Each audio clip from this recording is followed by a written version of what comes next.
बिस्मिल्लाहिर्रहमानिर्रहीम अस्सलाम वालेकुम रहमतुल्लाह। रिचर्ड ग्रेनेल जो इस वक्त ट्रंप का एडवाइज़र है।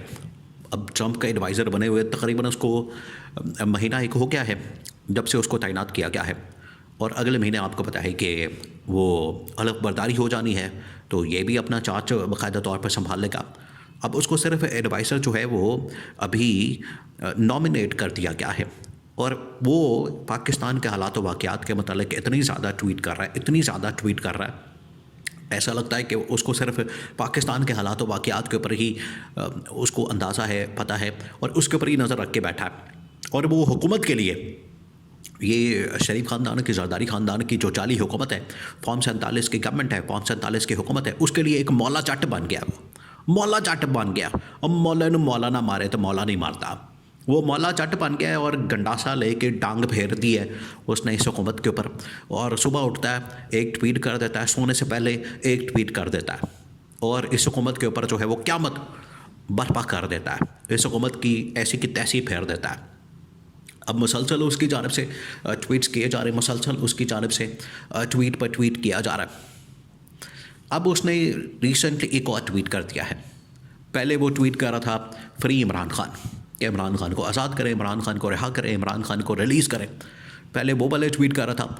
उसके बाद उसने ट्वीट किए पाकिस्तान के हालात वाक़यात के ऊपर, कभी एहसन इकबाल के ऊपर, कभी डोनाल्ड ट्रंप के ख़िलाफ़ जो इन लोगों ने ट्वीट्स वगैरह किए थे, एहसन इकबाल ने, मरीम नवाज़ ने, शहबाज शरीफ ने, नवाज़ शरीफ ने, और डोनाल्ड ट्रंप की जो है वो बैंड बजाई थी, और डोनाल्ड ट्रंप को कभी दहशतगर्द, कभी फितना, कभी कुछ कहा था। अब आज वो सारी की सारी ट्वीटें ये नून लीग वालों के गले पड़ी हुई हैं। कभी वो ट्वीट्स उठा के तो रिचर्ड ग्रेनेल रीट्वीट कर देता था, क्योंकि ये मिलाते थे डोनाल्ड ट्रंप को इमरान खान के साथ। तो आखिरकार मिला लिया इन लोगों ने, देख लिया उसका तमाशा या नतीजा उसका भुगत लिया कि वो सारे के सारे ट्वीट जो है वो इनके गले पड़ चुके हैं। तो अब रिचर्ड ग्रेनेल की जानिब से जो लेटेस्ट ट्वीट सामने आया है वो है 9 मई के मामलात के ऊपर, या 9 मई के मुकदमात, या 9 मई के मुकदमात में जो मिलिट्री कोर्ट से सज़ाएँ अनाउंस की गई है। मिलिट्री कोर्ट से जो सज़ाएँ अनाउंस की गई हैं उसके ऊपर आपको पता है कि पूरी दुनिया से रद्दअमल आ रहा है, पूरी दुनिया उसके ऊपर बात कर रही है। इनको तो पता ही नहीं था, इनको तो अंदाज़ा ही नहीं था, वहमो गुमान में नहीं था कि ये जो सज़ाएँ हम अनाउंस करने जा रहे हैं, इन्होंने कहा था कि ये इमरान खान को हम तोड़ के रखेंगे, इमरान खान को हम डंडा देंगे, इमरान खान को मैसेज देंगे, और इमरान खान फिर माफ़िया मांगेगा, ख़ुद ही घुटने टेक देगा, माफ़िया मांग के हाथ जोड़ के गोडे पकड़ के हमारे और मुल्क से भागने की दरख्वास्त करेगा, अपील करेगा। उल्टा ये सब कुछ इनके अपने गले पड़ गया। अब रिचर्ड ग्रेनेल ने, अच्छा वो जो आलमी ताकतों की जानिब से रद्द अमल आ रहा है वो तो एक बिल्कुल अलहदा डिबेट है, लेकिन अभी रिचर्ड ग्रेनेल ने जो इस हुकूमत के मतलब और 9 मई के मुकदमात के मतलब बात की है, और वहाँ जितने कांग्रेस के लोग हैं, वहाँ जितने हाउस ऑफ रिप्रेजेंटेटिव हैं, देखिए अमेरिका की बात पाकिस्तान के लिए बड़ी मानखेज़ होती है। अमेरिका की बात के अंदर बड़ा वज़न होता है। वो अमेरिका की बात को इस तरह से रद्द नहीं कर सकते, मुस्तरद नहीं कर सकते। अमेरिका जो बात करेगा वो इसको आखिरकार इनको सीरियस लेना पड़ेगा, संजीदा लेना पड़ेगा, वरना अमेरिका जो है वो इनका सारा दाना पानी बंद कर देगा। ख्वाजा आसिफ जब ये नई नई गवर्नमेंट में आया था और इमरान खान की गवर्नमेंट को इन लोगों ने हटाया था, इमरान खान को घर भेजा था, तो इमरान खान ने उस वक्त एक बयानिया बनाया था कि ये इम्पोर्टेंट गवर्नमेंट है, ये जो शरीफ ख़ानदान, जरदारी ख़ानदान, ये उस वक्त की PDM की गवर्नमेंट थी, और ये सारी की सारी अमेरिका ने सपोर्ट की या जो बाइडन ने सपोर्ट की। तो ख्वाजा आसिफ या नून लीग वाले इसके ऊपर कहते थे कि ओए होए होए, अमेरिका को कुछ नहीं कहना, अमेरिका को कुछ नहीं कहना। अमेरिका को अगर आप कहेंगे तो हमारा जो इस वक्त वेंटिलेटर पर मुल्क चल रहा है, ये वेंटिलेटर अमेरिका की वजह से लगा हुआ है, वो वेंटिलेटर उतार देगा, आप फटे पे आ जाएंगे, आप कुत्ते की मौत मर जाएंगे। ये कहता था ख्वाजा आसिफ।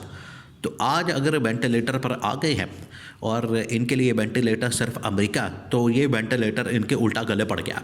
वो वेंटिलेटर की अब इन्होंने सारी गैस वगैरह सारी बंद कर दी, ऑक्सीजन वगैरह बंद कर दी है। अब हुकूमत को समझ आ रही है कि इनके लिए वेंटिलेटर कितना अहम है।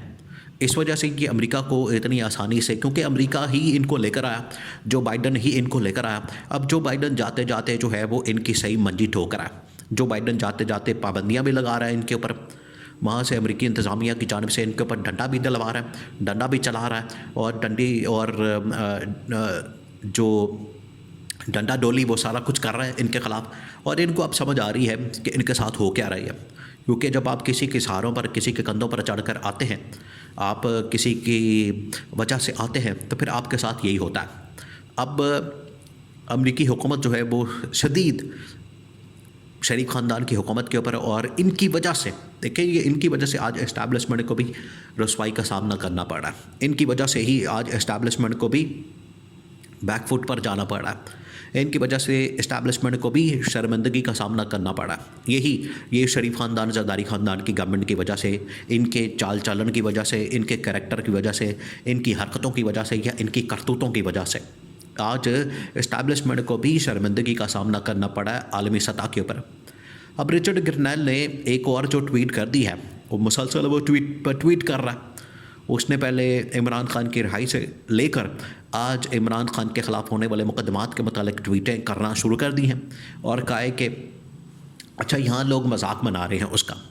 आप अंदाज़ा करें, यहाँ पर ये नहीं बात कर रहे कि रिचर्ड ग्रैनल क्या कह रहा है, वो क्या बात कर रहा है, अमेरिका की किस तरीके से नुमाइंदगी कर रहा है। मुशाहिद हुसैन सैयद ने कहा कि इनके अंदर तो इतने तपड़ नहीं है, इनके अंदर इतनी काबिलियत नहीं, इतनी अहलियत नहीं कि ये उसको काउंटर करें, उसका मुकाबला करें, उसके बयानिया का मुकाबला करें, उसके नैरेटिव का मुकाबला करें। ये कह रहे हैं कि वो बंदा ही असल नहीं है रिचर्ड, वो बंदा ही 2 नंबर है, यानी कि बंदा पीछे कोई और काम कर रहा है। और कहते हैं वो शहबाज गिल ट्वीट को चलाता है, उसके ट्विटर को। आप अंदाज़ा करें, इनकी अकल का आप अंदाज़ा करें। वो इमरान खान इनके बारे में सही कहता है, एक तो पढ़े लिखे नहीं, दूसरा कोशिश भी नहीं करते, कहते हैं वो बंदा ही पीछे नहीं है। तो आप रिचर्ड ग्रैनल के ट्वीट उठा के देख लें 2-4 महीने पहले, आपको पता लग जाएगा कि वहीं अमेरिकी लोग हैं, अमेरिकी कांग्रेस के या जो उनके टॉप के ऑफिशियल हैं, वो उसकी ट्वीटें पढ़ रहे हैं, ट्वीटें देख रहे हैं। और फिर रिचर्ड ग्रैनल की एक और बड़ी, उसको इस बात पर भी मज़ा आ रहा है कि उसके जो ट्वीट्स पहले होते थे, थोड़े बहुत उनकी रीच निकलती थी, इतनी ज़्यादा नहीं निकलती थी, मशहूर ही नहीं होते थे। अब इमरान खान के मुतालिक कर रहा है तो मिलियंस के अंदर जा रहे हैं, मिलियंस के अंदर 10 मिलियन, उसका हर ट्वीट जो है वो 5 to 10 मिलियन लाजमी जाता है। ये उसकी रीच हो गई जब वो इमरान खान के मुतालिक ट्वीट करता है। तो ये है ब्रांड, तो फिर इमरान खान है। अडयाला जेल के अंदर बैठा हुआ ब्रांड है, कैदी नंबर 804 तो असल ब्रांड है, असल तो वही ब्रांड है जिसकी वजह से आपकी जो रीच है अकाउंट की वो मिलियंस के अंदर चली जाती है। तो असल ब्रांड तो वो है। तो ये सब कुछ अब इनके उल्टा गले पड़ गया। और वो कह रहा है कि ट्विटर के ऊपर मेरी इतनी रीच निकल रही है। एक बंदे ने कहा कि आपकी रीच और ज़्यादा होती अगर पाकिस्तान में ट्विटर बैन ना होता, ये 100 मिलियन होती। तो ये रिचर्ड ग्रैनल की जो तैनाती है वो सही मानों में इनके लिए तशवीश का बाइस बन चुकी है।